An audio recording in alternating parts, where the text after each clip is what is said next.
Hey there everyone, this is Billy here back on the channel, and today I'm going to be showing you guys my brand new ride for 2025. So this is the Mugen Seiki MBX8R Eco. It is the latest and greatest from Mugen. It is their latest e-buggy.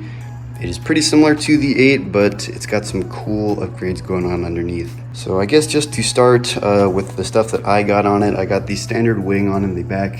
Have yet to get an upgrade, but we'll get one soon. We got our Dylan body as well with our RC body armor on the edge. We got our Dylan body with the RC body armor on it. And for tires, we have these Proline Valkyries, and I can't remember the compound, but they are decent. So getting underneath the body, which is what everyone wants to see. All right, so starting off with our battery, we have the Z5200 milliamp hour LiPo pack. Those things are freaking awesome. They're known to last 15-minute long races plus.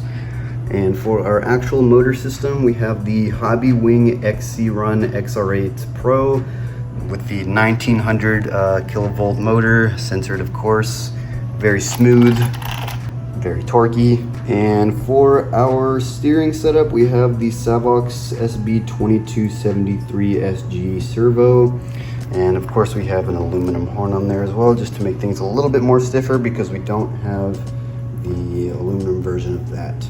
But anyway, for our radio system, we have the FlySky Noble, obviously very nice radio, and it's pretty much running both of my Mugens now, this radio. So in terms of actual oils, what we have for the diffs, let's just go over that first. We have 10, 10, 5, and then for the shocks we have 650. The manual calls for 550, but I put in 650 just to get a little bit more shock absorption in there. It's not a huge difference, but it's definitely a little bit noticeable compared to like the actual 550 stuff. But other than that, that is pretty much all I'm gonna be running on this new car, guys. What do y'all think? Do y'all think it's a good build? Personally, I think it's one of my best builds I've ever made. I did all the soldering myself. I did all the building by hand, no drills or like electric screwdrivers, all by hand. So yeah, I'm feeling pretty good about this build, guys. I'm honestly really excited to go race it. It's honestly ready to hit the track. It's not gonna sit as long as my Truggy did before it hit the track. This thing is going to be going to Hark very soon. So tell me what you guys think in the comments. Is it good? Is it bad?